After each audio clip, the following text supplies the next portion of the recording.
Nuestro Dios es bueno, amén, y para siempre es su misericordia. Amén.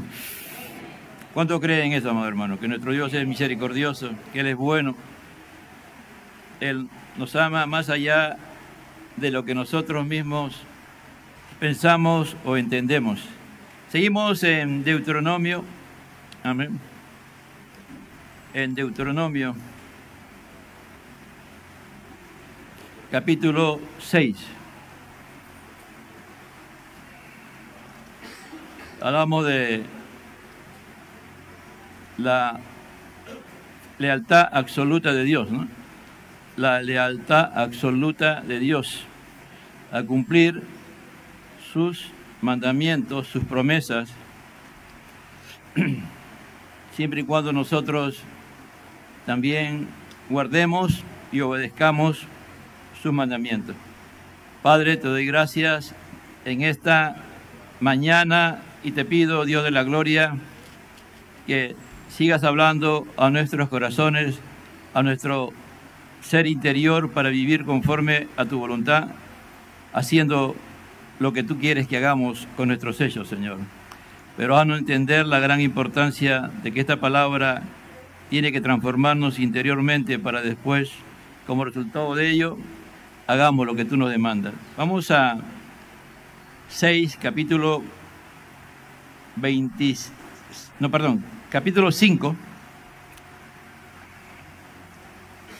versículo 29. Del 27 mejor, por favor, ¿ya? Dice así la palabra del Señor en el nombre del Padre, del Hijo y del Espíritu Santo. 5:27. Acércate tú y oye lo que el Señor nuestro Dios dice. Entonces dinos todo lo que el Señor nuestro Dios te diga, lo escucharemos y lo haremos. Y el Señor oyó la voz de vuestras palabras cuando me hablasteis. Y el Señor me dijo, he oído la voz de las palabras de este pueblo que te ha hablado. Han hecho bien todo lo que te han dicho. Oh, si ellos tuvieran tal corazón que me temieran y guardaren siempre todos mis mandamientos, para que les fuere bien a ellos y a sus hijos para siempre. Ve y diles, volveos a vuestras tiendas, pero tú quédate conmigo, para que yo te diga los mandamientos, los estatutos, los decretos que les enseñarás, a fin de que los cumplan en la tierra que les doy en posesión. Y cuidad de hacer tal como el Señor vuestro Dios lo ha mandado. No os desviéis a la derecha ni a la izquierda. Andad en todo el camino que el Señor vuestro Dios os ha mandado, a fin de que viváis y os vaya bien, y prolonguéis vuestros días en la tierra que vais a poseer. Estos pues son los mandamientos, los estatutos y decretos que el Señor Jehová vuestro Dios me ha mandado, que os enseñéis para que lo cumpláis en la tierra que vais a poseer, para que temas al Señor tu Dios, guardando todos sus estatutos y sus mandamientos, que yo te ordeno, tú y tus hijos y tus nietos, todos los días de tu vida, para que tus días sean prolongados. Escucha, pues, Israel, y cuida de hacerlo, para que te vaya bien y te multipliques en gran manera, en una tierra que mana leche y miel, tal como el Señor, Dios de tus padres, te ha prometido. Escucha, oh Israel, el Señor nuestro Dios, el Señor uno es, y amarás al Señor tu Dios con todo tu corazón, con toda tu alma y con toda tu fuerza. Y estas palabras que yo te mando hoy estarán sobre tu corazón. Y diligentemente la enseñarás a tus hijos. Y hablarás de ella cuando te sientes en tu casa, y cuando andes por el camino, y cuando te acuestes, y cuando te levantes, y la atarás como una señal a tu mano, y serán por insignia entre tus ojos, y lo escribirás en los postes de tu casa y en tus puertas. Tomen asiento, amado hermano.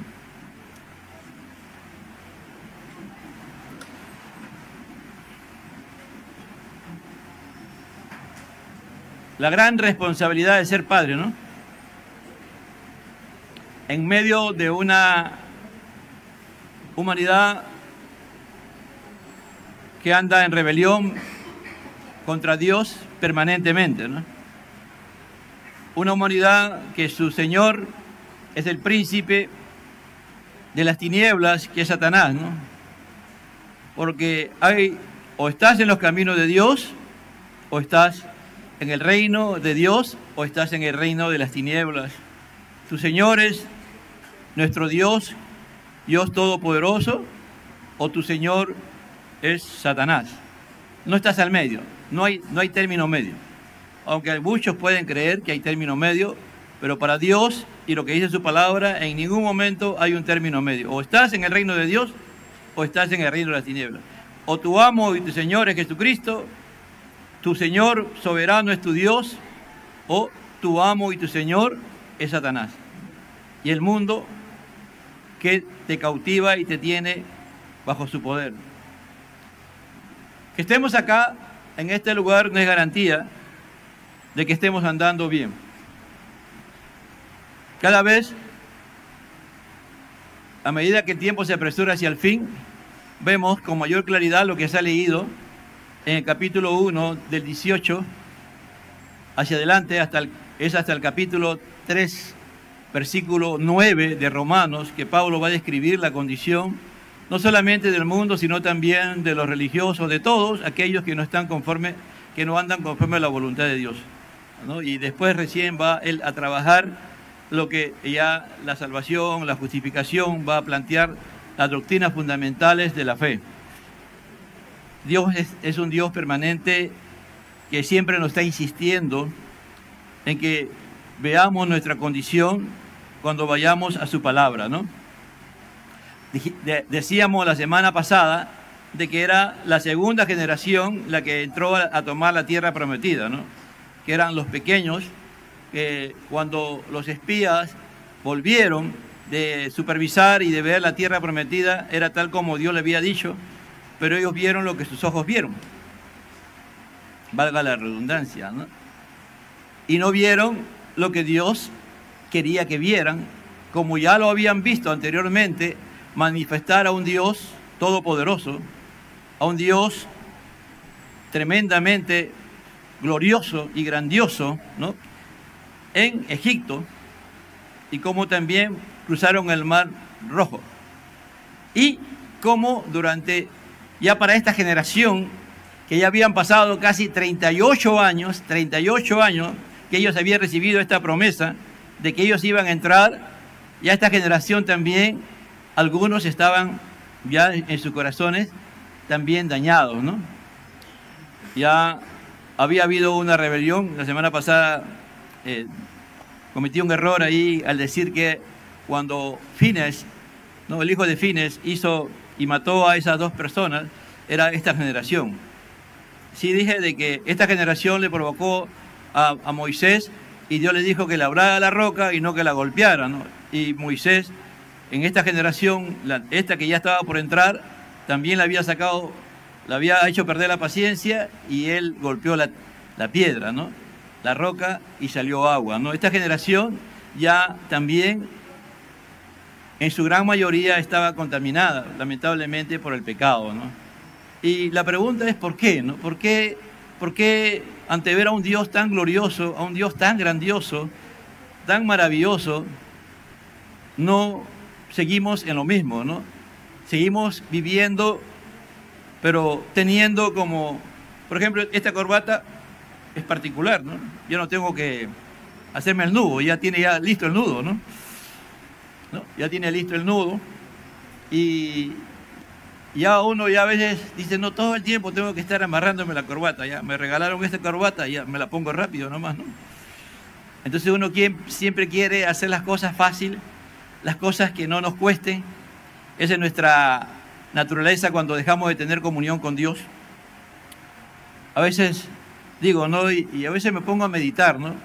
Digo, Señor, es importante, ¿no?, a veces celebrar festividades, cosas que nos han acontecido, pero a veces digo, ¿no es más glorioso experimentar la presencia de Dios al recordar las cosas que Dios ha hecho en nuestras vidas? A ver la grandeza de Dios, que Él se ha glorificado y lo he visto a un Dios poderoso y que ahora me ha transformado y me ha convertido, y para mí Él me sacia y me llena, y no tengo que esperar que alguien venga y celebre conmigo lo que yo quiero que celebren. Si Dios es el que me hace recordar, ¿no?, Entonces una de las cosas que Dios siempre va a hacer es hacernos recordar las cosas que Él ha hecho con nosotros. Ahora, si no hay eso en tu corazón, en tu mente, de vez en cuando o casi nunca se te da, entonces ahí hay un grave problema, ¿no? Un gravísimo problema de que tú no estás siendo una persona agradecida a Dios, porque siempre Dios nos lleva al pasado para recordarnos de dónde nos ha sacado, qué es lo que ha hecho y la posición en que estamos, que es por pura gracia y misericordia de Él, ¿no? Si tú ves, por ejemplo, a Pablo es raro que en una epístola no diga de dónde Dios lo sacó, qué hizo Dios con él. No lo dice, ya en algunas la habla en detalle, y ya en otras solamente en una frase, en una oración, en un versículo, dice lo que era su vida pasada. Entonces aquellos que han leído o leen las epístolas paulinas ya saben a qué se está refiriendo, y Pablo siempre tenía guiado por el Espíritu Santo de hacer eso. Entonces aquí esta generación va a entrar y Moisés le está hablando de lo que le pasó a la primera generación, ¿no? Pero también una de las cosas que hay que rescatar es que Dios le dice, enseña a mi pueblo. Enseña, ¿no? En el versículo 31 dice que les enseñarás a fin de que los cumplan en la tierra que les doy en posesión. Es decir, cuando uno mira la vida de Jesús y mira en 1 Corintios 15 hacia adelante hasta el versículo 5, va a encontrar que que Pablo va a decir de que Jesús, cuando ya se manifestó por última vez, vio a 500 personas resucitados, ¿no? Y él dijo, vayan, ¿no? Ahí tengo un encuentro. Él mandó a todos los convertidos a que se encontraran con él. Y solamente había más de 500. ¿Qué significa eso? Que durante sus 3 años y unos meses más, toda la gente que escuchó el Evangelio, que escuchó y vio la gloria de Dios a través de Jesús, solamente más de 500 quedaron. Y eran miles los que habían escuchado y miles los que habían sido beneficiados con el mensaje y el poder de nuestro Señor en vida, ¿no? Aún estuvo hasta en Decápolis, es decir, donde habían 10 ciudades. Él llegó hasta los gentiles, él llegó a muchos lugares, pero al final, solamente habían 500. Muchos llamados, pocos escogidos, ¿no? Es fuerte, ¿no? Cuando uno mira todo eso, ¿no? 603.550 personas mayores de 20 años y solo 2 nomás pasan a la tierra prometida. 2, porque 2 y sus hijos, le dicen, ¿no? Pues dice a Caleb, y tus hijos van a entrar, porque seguro que sus hijos eran menores de 20 años. Es decir, los que se quedaron fueron los menores de 20 años y esta generación ya había crecido. Algunos tenían 60 años y otros tenían 20 años, ¿no? Porque ahí habían nacido, ¿no? Otros habían nacido en el desierto y se habían agregado, ¿no? Toda la generación, y eso sumaban 601.730, creo, si no me equivoco.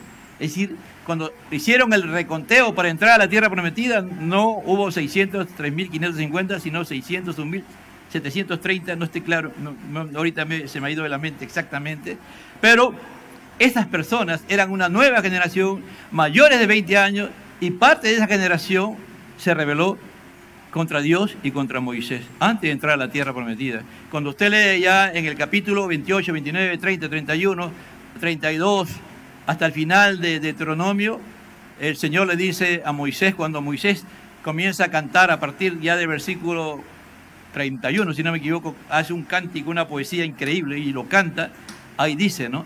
De que esta generación después de que iba a ser infiel a él, ¿no?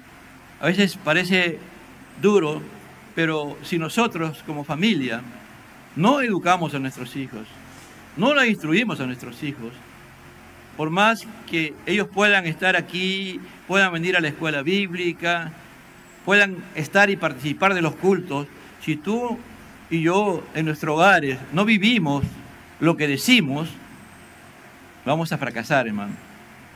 Uno de los grandes fracasos de la iglesia es eso, que hay hermanos que creen, porque venir todos juntos al culto, todos como familia, ya esa es la solución, no faltar en ningún culto.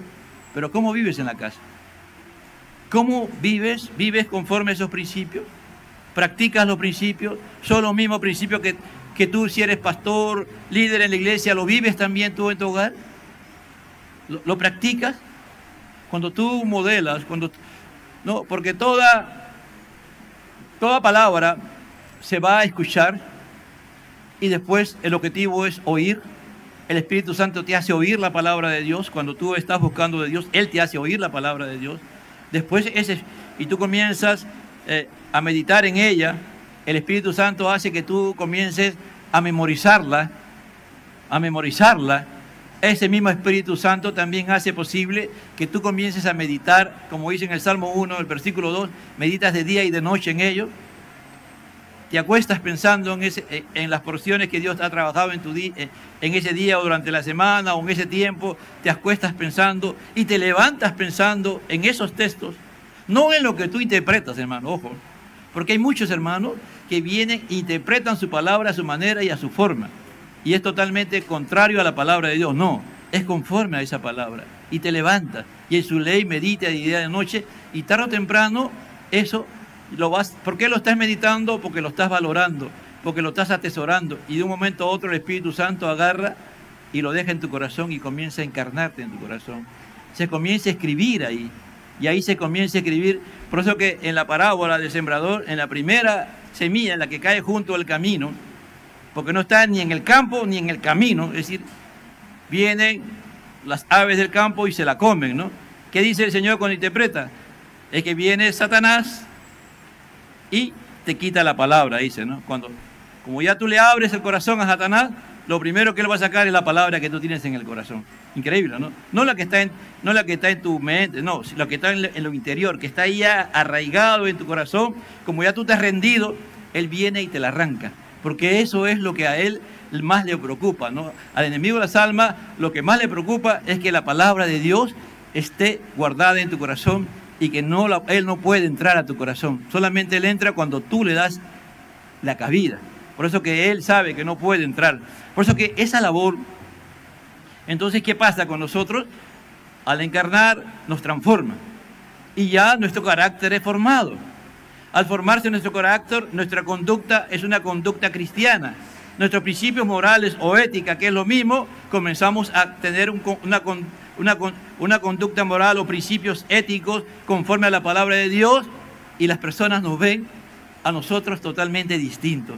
No tenemos que alguien nos venga a decir qué hacer ante algo que es pecado, ante algo que realmente nos está dañando. Nosotros lo rechazamos automáticamente, no dejamos que esa palabra entre a nuestro corazón. Ese era el propósito de por qué nuevamente se escribe este evento de los mandamientos, estatutos y decretos que el Señor ha dado. En Éxodo ya está, pero aquí lo vuelve a repetir, pero ya con algunas interpretaciones que Dios le permite a Moisés que lo haga, pero es palabra inspirada. Por eso que él está insistiendo, ¿no? Dice en el 5:30, ve y diles, volved a vuestras tiendas, pero tú quédate aquí conmigo para que yo le diga todos los mandamientos, los estatutos, los decretos que le enseñarás, a fin que los pongan, que lo cumplan en la tierra que le doy en posesión. Tú y yo venimos del mundo. Tú y yo hemos sido arrancados, sacados por el Señor por medio de su obra gloriosa y grandiosa del mensaje de la cruz de Cristo. Él nos ha salvado, Él nos ha escogido, nos ha convertido en sus hijos y tenemos toda una historia, todo un evento pasado que ya el Señor nos ha perdonado todos nuestros pecados y están en lo profundo del mar. Pero el Señor pone en su iglesia, el día de hoy, no está solo Moisés, está su iglesia y en las iglesias pone ministerio para enseñarnos la palabra de Dios, ¿no? Como lo dice Pablo en Efesios 4:11, ¿no? El propósito de por qué están los ministerios, de por qué están los maestros que Dios coloca en nuestras vidas, es para perfeccionar a los santos. ¿Para qué?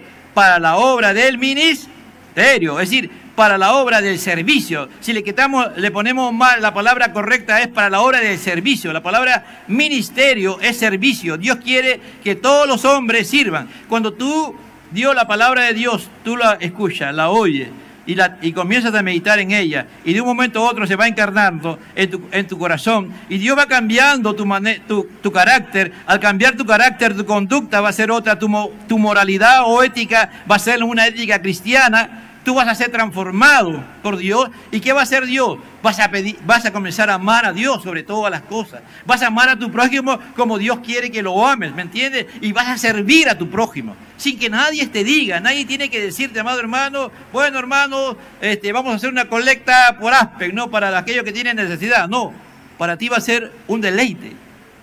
Una gracia, porque sabes que todo lo que tú tienes es de Dios, que tú y yo somos sus esclavos. Porque aquí el Señor le está hablando a sus hijos. Le dice a un pueblo de sacerdotes, a una nación santa, pero Pablo no dice eso. Es muy poco lo que dice Pablo con respecto a eso. Pablo dice, somos esclavos. ¿Por qué Pablo se atreve a decir somos esclavos? Porque es la única garantía, hermano, que nos puede asegurar realmente a permanecer en los caminos de Dios. Pablo ya no negocia. Pablo, él como judío, transformado por Dios, él sabía y él conocía de memoria, hermano, sabía textos cantidad, pero él no lo vivía. Hasta él fue el actor intelectual de muertes. Él perseguía a los cristianos y pensaría que estaba haciendo bien. Y un día el Señor le dice, Saulo, Saulo, ¿por qué me persigues? No le dice, Saulo, Saulo, ¿por qué persigues a mi iglesia? Le dice, ¿por qué me estás persiguiendo? Dura cosa es dar cosas contra el aguijón. Es decir, dura cosa es golpear contra un cuchillo filudo en la punta. ¿Te imaginas que tú tengas la locura de tirar un puñete a un cuchillo filudo que está así paradito ahí? ¡Pah! Porque hay gente tan necia que cree que lo puede hacer, ¿no? Y eso le estaba diciendo el Señor a Pablo. Y a veces, y ese hombre, amado hermano, al ser cambiado y transformado por Dios, él entiende que la única forma de poder estar en los caminos de Dios es siendo esclavo de Dios. Y para ser esclavo de Dios, y esa era la peor condición de un ser humano. Por eso cuando Pablo habla en Filipenses, y él dice, Jesús se humilló hasta lo supo y se hizo esclavo. Es decir, tú miras a una persona, tú miras la peor condición de un ser humano. La peor condición que puede llegar un ser humano, a esa posición lo pone Pablo. Y Pablo dice, la posición es de un esclavo, porque un esclavo no tiene decisión propia. Un esclavo tiene un dueño y ese dueño decide con su vida lo que él quiere. Es decir, cuando dice, claro, pues tiene razón, ¿no? Esclavo, no lo tenemos que hacer esclavos. Pero eso no lo dice aquí.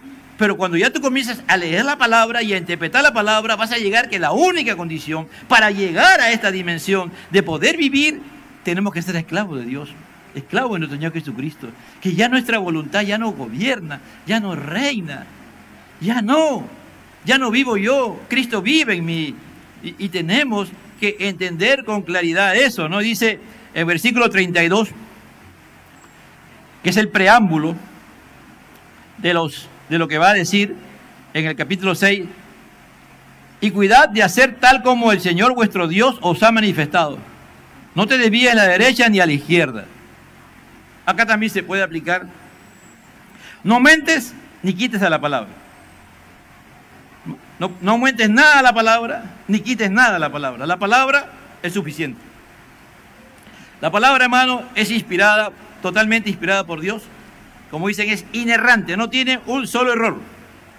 La palabra es suficiente para cualquier situación. Cuando tú ya entras en la dimensión que Dios quiere que entres como siervo de Dios, como esclavo de Dios, tú no necesitas ningún recurso humano. Ningún recurso humano. No necesitas ni psicólogo, ni psiquiatra, nada de eso, hermano. Dios tiene todo. Aquí hay de todo, hermano. En esta palabra tienes de todo, todo lo que te falta. Necesitas saber sobre derecho, aquí está en la palabra de Dios. Acá está cuáles son los principios. Todas las leyes que hay en la gran mayoría de los países, hermano, tú vas, léela y vas a buscar en la palabra y lo vas a encontrar que ahí está. Ese principio que se ha legislado como ley, porque si es una sociedad justa, donde tratan ellos en la democracia, entre comillas, y aún están las sociedades comunistas y socialistas, que se supone que buscan la justicia, la equidad, la igualdad, se tienen que ir a estos principios que Dios ha puesto en el corazón del hombre, en el interior del ser humano, ¿me entiende? De una manera increíble, inaudita. Dice, pero no puede ser, es que Dios es el creador de todos los seres humanos. No hay un ser humano que no haya sido creado por Dios, que no haya sido decisión de Dios que nazca, hermano. No es como aquellos padres que dicen, bueno, vamos a tener hijos, ¿cuántos? 5 años y después vamos a tener hijos. No, hermano. Ese sentir te lo pone Dios. Porque si Dios te quiere, tú estás andando mal, como pasa el día de hoy, hay gente que se osa hacer eso y ni siquiera siendo cristianos preguntarle a Dios, Señor, permíteme todavía no tener hijos, ¿no? Porque tengo esto que tú has colocado en mi vida y este tiempo no debo de tener hijos, por favor. Y si Dios te da paz, amén, pero si no te da paz, hermano, sigue para adelante. Pero el día de hoy pues es un escándalo. Hay hermanas que dicen, uy, que tiene 3 hijos, ¿qué tienes? ¿Qué te pasa? ¿Estás loca? La loca es la persona que dice eso, porque está violentando la palabra de Dios. La loca o el loco es esta persona, hermano. El Señor nunca le puso un límite a la procreación. Pero ahora, el día de hoy, esa gente que no quiere tener hijos es un juicio de Dios.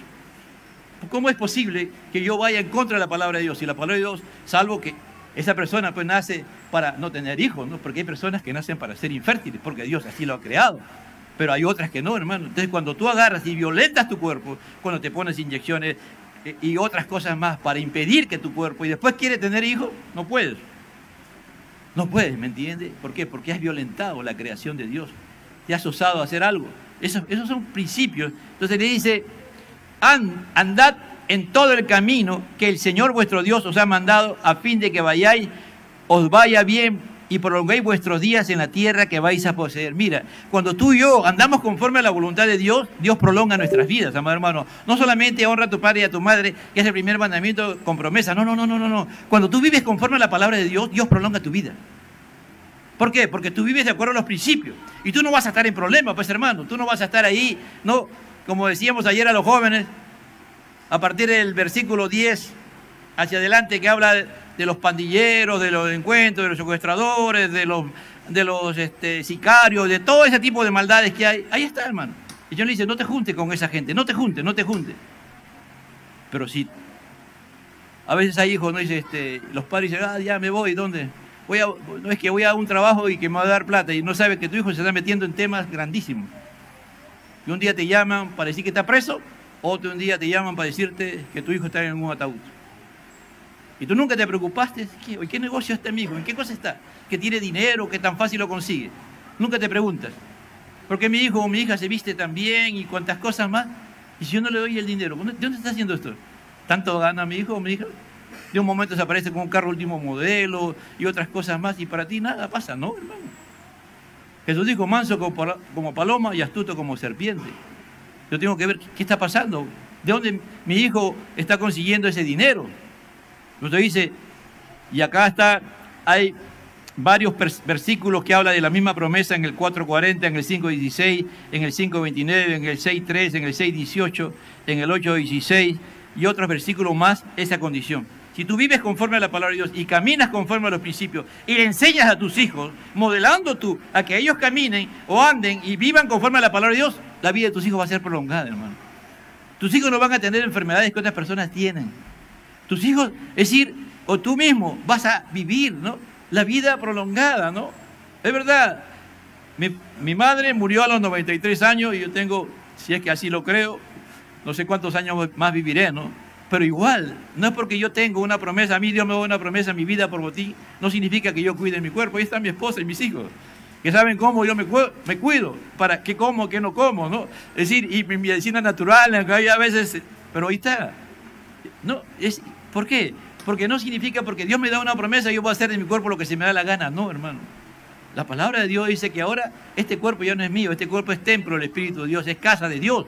Entonces tú y yo. Entonces dice, estos pues son los mandamientos, los estatutos y decretos que el Señor vuestro Dios me ha mandado que os enseñe, para que lo cumpláis en la tierra que vais a poseer. Estos son, el Señor dice a este pueblo, y en esta mañana esta iglesia te dice a ti, amado hermano, amada hermana, que tú y yo tenemos que aprender los mandamientos, estatutos y decretos que el Señor nos quiere que aprendamos. Si tú eres padre, si tú eres madre, si tú eres un futuro padre, tienes que aprender, tienes que pedirle a Dios. Ya he dicho el proceso, cómo se hace, o busca el Salmo 1, y busca Juan 3, el nuevo nacimiento, búscalo ahí, o busca Jeremías 31 al 35, y busca ahí el proceso en que Dios cómo transforma el corazón, la vida de una persona, para que tú como padre vivas lo que dices y tus hijos te sigan a ti.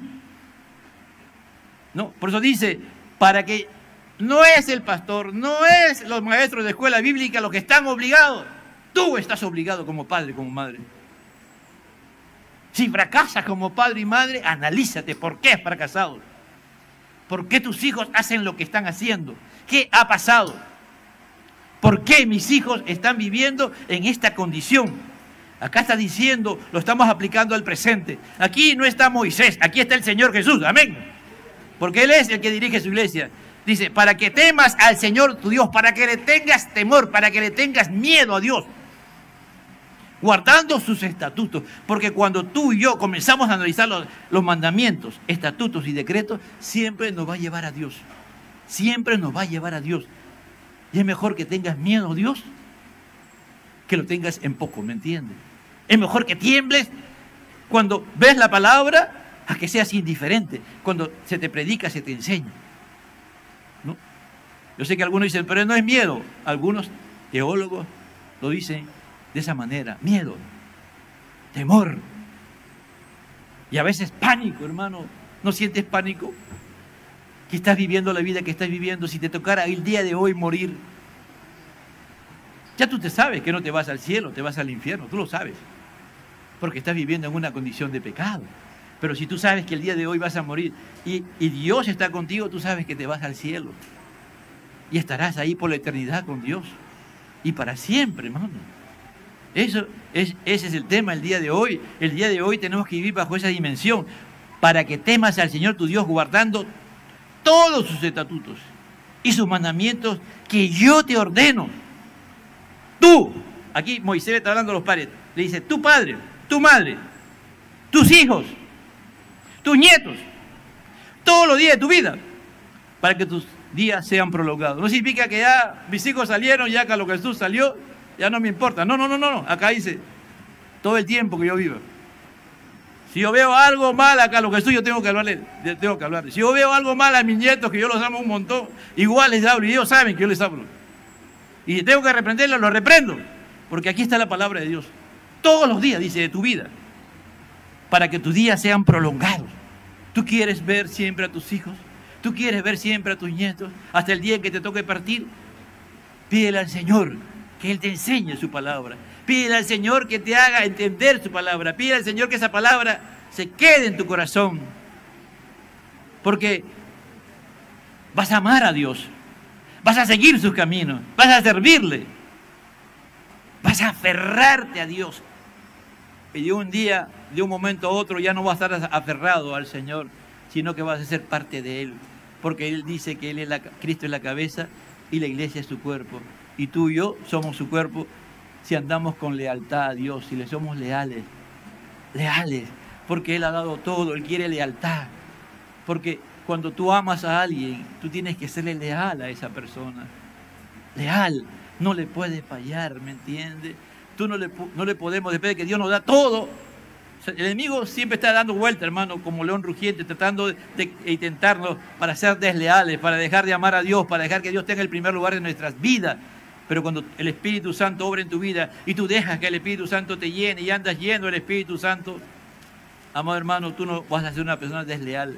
Vas a ser, no por ti mismo leal, sino que Dios, por medio de su obra, te va a hacer amar a Dios con todo su corazón y a tu prójimo. Dice el 3, escucha pues, oh Israel, escucha, oh iglesia, escucha padre, madre, hijo, nieto, escucha pues, oh, y cuida de hacer para que te vaya bien y te multipliques en gran manera en una tierra que emana leche y miel, tal como el Señor tu Dios de tus padres te ha prometido. Mano, antes de venir a Cristo, nosotros andábamos en un desierto. Ayer hacía memoria, ¿no? Cuando yo era niño, y éramos pobres, a veces trabajaban, ¿no? Y por trabajar me pagaban 5 soles. Yo pensaba que era un montón de dinero. Entonces yo iba a la carnicería porque no podíamos comer carne y quería comprar 1 kilo de carne. Y le preguntaba al carnicero, ¿cuánto vale? 12 soles. Y me iba triste. No podía comprar el kilo de carne, hermano. Después conocía a un Nisei que pescaba. Él todas las noches, hermano, tenía abierta su puerta, y yo pasaba por la puerta de su casa, y ahí tenía a sus amigos, y todo el tiempo freía pescado. Y nunca, y a veces entraba porque me conocía, y nunca me invitó ni siquiera una espina del pescado, hermano. Nunca. Pero el día de hoy, yo puedo decir, hermano, que a veces mi esposa prepara unas comidas que ni en sueño pensaba comerlas, hermano. Y a veces también miraba, ¿no?, a las familias y comían bien, y decía, ¿cuándo comeré? A veces iba al aeropuerto y miraba, ¿cuándo saldré de viaje yo? Todas esas cosas Dios me las ha dado, hermano. Todas esas cosas y en abundancia, hermano. Más allá de lo que nunca yo pensé, ¿no? A veces, el otro día, mi esposa me decía, ¿cuántos años tu papá te abandonó? No me acuerdo, hermano. De verdad que no me acuerdo. Ni siquiera yo me he puesto a contar, mi papá se fue tal día, hizo tal cosa. No me acuerdo, hermano. No me acuerdo y tampoco, ni me acuerdo cuándo regresó, específicamente. Lo que sé, que cuando regresé lo atendimos como debe ser, ¿no? Vino con cáncer, mi hermana mayor lo atendió acá en Lima, y cuando ya le tocó sus últimos días para ya morir, me acuerdo que fui con él a dejarlo a Mala, con el padrastro de mi esposa, ¿no?, que fuimos con una combi, y ahí lo dejamos, hasta el día en que murió. Que mis hermanos lo atendieron como debía ser, mis hermanas, todo lo demás. Bueno, ¿eso quién hace? Dios. Es decir, porque Dios nos ama. Dice, escucha pues Israel, y cuida de hacerlo para que te vaya bien y te multipliques en gran manera en una tierra que emana leche y miel. Antes era desierto, ahora tú vives en una tierra que fluye leche y miel, no en un hogar, en una casa, que no te falta, hermano. ¿Sí o no? ¿Alguien que está acá no ha comido ayer? Hermano, ahora tú puedes ir ahí a Temu, a AliExpress y comprarte la ropa que tú quieras. Y las joyas bambas que tú quieras. Y tú mira, hermano, ¿es así o no es así? Es así, hermano, y te puedes vestir como tú quieras, los zapatos que quieras. ¿Le das gracias a Dios por eso? Pero antes tenías para eso. Vivías en un desierto. Pero ahora Dios te ha bendecido abundantemente. ¡Amén! Escucha, oh Israel, oh, escucha, iglesia. Escucha, padre, madre, hijo, nieto, bisnieto. Escucha, Israel, el Señor, nuestro Dios, uno es. Nuestro Dios es uno, amado hermano. Creemos en el monoteísmo. Nuestro Dios, Padre, Hijo y Espíritu Santo, es uno, es uno. Amarás al Señor tu Dios con todo, con todo. No es por partes. No es hoy día domingo nomás que amo a Dios. Hoy día nomás busco a Dios, como algunos que tienen esa costumbre y que creen que Dios lo va a bendecir y todavía se osan decir que son hijos de Dios y que Dios le da todo lo que te quiere. Bueno, a veces Satanás también te da lo que tú quieres, por si acaso. Él dice que es el príncipe de este mundo y tiene poder sobre este mundo, ¿me entiendes? Cuidado, algunos pueden pensar, si estás andando mal, estás andando de cabeza, ¿cómo Dios te va a bendecir? No te puede bendecir. No te puede bendecir. Dios se negaría a sí mismo. Dios es santo. Dios es inmutable. Dios es justo. ¿Me entiendes? No puede. Dios no se puede negar a sí mismo de su justicia. No, es que yo voy a hacer la sección con esta. No. Dios hace una sección y se acabó Dios. Para ti ya no es Dios ya. Por eso que hay que pensar. Amarás al Señor tu Dios con todo tu corazón. Con todo tu corazón. Con toda tu mente. Con todo tu ser,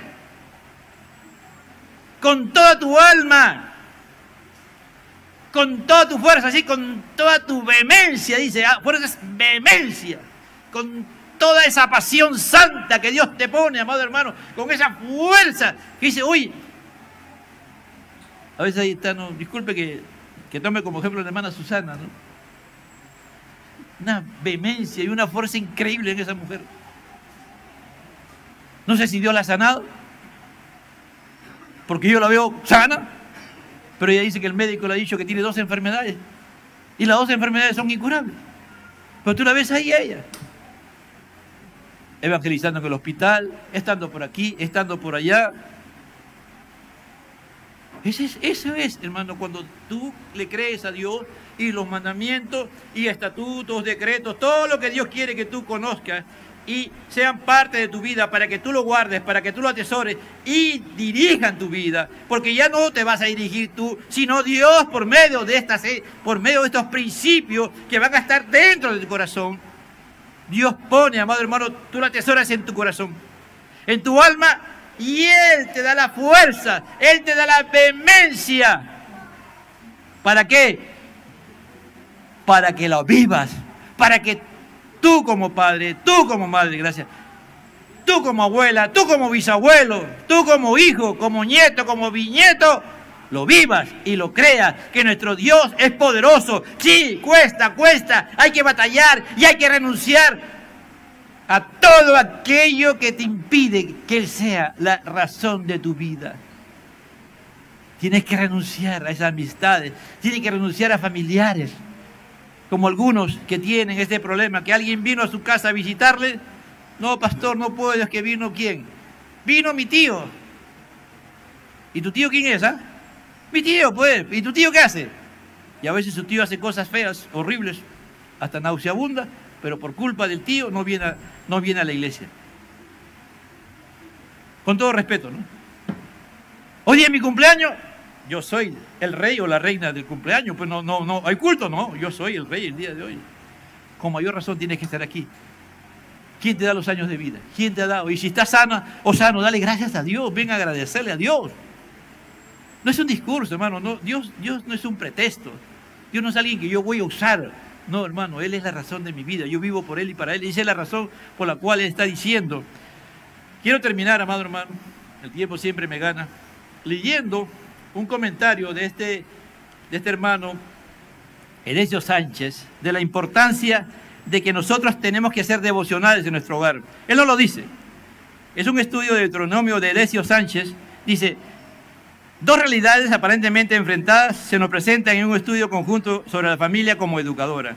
En nuestra sociedad no se puede ver a la familia como un sistema cerrado.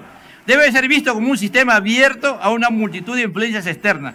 Cuando se toma en cuenta el tiempo que los miembros de la familia pasan dentro y fuera del hogar, inmediatamente se hace claro que considera a la familia como una fuente de todas las influencias significativas. Es una mentira o es una falacia. Segundo, el hogar es un redondel donde puede tomar lugar virtualmente toda la gama de experiencias humanas. Los padres harían muy bien en cuidar de la educación de sus hijos, porque en el hogar se producen las primeras y más duraderas influencias. Para bien o para mal, todos debemos reconocer que dentro de la familia sucede una rica variedad de encuentros educadores, pleitos, violencia, amor, delicadeza, honestidad, engaño, sentido de propiedad privada, participación comunitaria, manipulación, decisiones en grupo, centros de poder, igualdad. Todo eso puede darse en el seno del hogar. Sin embargo, estas realidades no son excluyentes. Las influencias externas siempre se cuelan a través de los miembros de la familia y no en el vacío. Los valores y antivalores de la vida llegan a los hijos y a los miembros de las familias en general a través de los padres de manera directa o indirecta. En efecto, la enseñanza más influyente es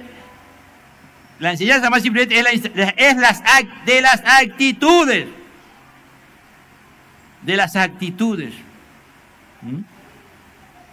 Muy poco de las palabras. Vez tras vez los padres se extrañan del poco impacto de su palabra. Con dolor muchos descubren la razón.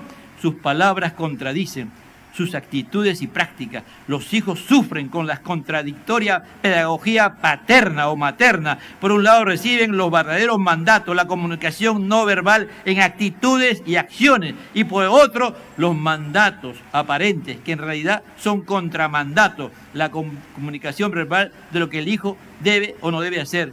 Una madre que sufría al ver la vida descarriada de sus dos hijas adolescentes nos decía: ¿por qué ellas no han hecho esto? Si nos hemos preocupado por instruirlo en los caminos del Señor. Y lo que decía era cierto en parte, pues se trataba de una de esas familias cuya fidelidad se mostraba aún en la práctica del culto familiar, participaban en la mayoría de las actividades de la iglesia. Sin embargo, una charla más extensa con toda la familia mostró el otro lado del asunto. Había una comunicación consciente, el contramandato. Ve al templo, lee tú la Biblia. pero también existía la comunicación no verbal, el mandato, la relación de los padres, su contacto con la familia, los valores inculcados en las prácticas no religiosos llevados a cabo fuera del ámbito religioso, la disciplina permisiva, las redes sociales, las lecturas indiscriminadas de literatura barata en el hogar, películas con escenas pornográficas y cuantas cosas más, viendo en el hogar. Es aquí donde Deuteronomio 6, 4 al 9 nos da la mano para obtener pautas que ayudarán a la búsqueda de una solución. ¿Se entendió, hermano? Eso lo dijo Edesio Sánchez hace como más de 30 años. Tú lees a Charles Riley y habla de que él está viviendo el momento más terrible de la humanidad. Y si Charles Riley se despertara y viera lo que está pasando, hermano, ya no quería ni estar ni un minuto acá en esta tierra. Cada vez se va profundizando más la maldad en la humanidad, no por culpa de la humanidad, sino principalmente por nosotros, como familias cristianas, que no vivimos lo que decimos que somos. Por eso que ese es el gran reto, amado hermano. Yo no sé de qué manera Dios puede influenciar en tu familia si comenzamos a hacer devocionales sin que los padres vivan lo que le van a enseñar a sus hijos. Yo no sé si eso puede influenciar, pero a mí me parece imposible. El gran reto, amado hermano, es que los padres, los abuelos, volvamos a hacer devocionales en nuestros hogares. Yo sé que no tenemos tiempo, pero ¿de qué vale el dinero? ¿De qué vale que tengas tantas cosas si tus hijos están perdidos? Y después tus hijos en traerte cosas beneficiosas y traen problemas al hogar. Reflexionemos, hermano. Esto fue dirigido a los padres, a los hijos y a los nietos. Y el mismo Dios que estuvo con Moisés en esta mañana está aquí. Es Jesús, que nos está diciendo que nos volvamos a Él. Que como familia, nuestro hogar, nuestra casa, sea el lugar más importante de nuestros hijos. Aprendan a vivir la palabra de Dios, no por lo que le decimos, sino por cómo le modulamos, como ya hemos explicado. Si no tienes la costumbre de memorizar, de meditar, de reflexionar, y que el Espíritu Santo comience a encarnarse en tu vida la palabra para formar a Cristo, para que nuestra conducta cambie, para que nuestros principios morales, nuestra ética, y podamos amar a Dios con todo nuestro corazón y servir al prójimo como Dios quiere que lo hagamos, no vamos a poder, hermano. Pero si lo hacemos, tenlo por seguro, que eso vale más que el oro. Más que el oro, más que los diamantes, más que cualquier tesoro que el mundo te da. Los cielos y la tierra pasarán, mas mi palabra no pasará. Vivirán, tú y yo viviremos esta palabra, y cuando nos toque partir o Cristo venga a llevarnos, nos iremos la familia completa. ¿Cuántos quieren estar en la eternidad con su familia completa, amado hermano? Vivamos esta palabra. Ese es el gran reto y el sueño de nuestro Dios, que le pidamos a Él. Padre, te pido que tú bendigas nuestras vidas, Señor, en este tiempo de tantas dificultades y pruebas que se presentan, Señor. Pero tenemos que ser cuidadosos, Señor, de guardar tu palabra, de guardar tus mandamientos, estatutos, decretos, ordenanzas, principios, todo lo que en tu palabra nos dice que debemos de guardar en nuestro corazón. Y también esos principios, Señor, nos enseñarán Señor, a no dejar que los principios del mundo lleguen y tomen control de nuestras vidas. Los principios de los reinos de las tinieblas, porque cuando vivimos conforme a esta palabra, automáticamente viene eso y nos damos cuenta que eso viene de fuentes extrañas, Señor. Te pido en el nombre de Jesús que seamos, Señor, hombres que te amemos a ti sobre todas las cosas, pero no porque nosotros hayamos decidido amarte, sino porque tú pones el querer y el hacer en nuestros corazones de transformar nuestro corazón, porque dice, y estas palabras estarán sobre tu corazón, es decir, que nuestro corazón sea gobernado y dirigido por ti totalmente, Señor, que tú cautives nuestro corazón, que tú reines en nuestros corazones y veamos tu gloria, Señor, y se cumpla esa promesa que tantas veces decimos, que la gloria postrera será mayor que la primera en mi vida, en mi matrimonio y en mi familia será realidad, porque si vivimos conforme a estos principios, veremos la tierra que fluye en leche y miel, que no nos va a faltar lo que necesitamos para poder vivir en decisión.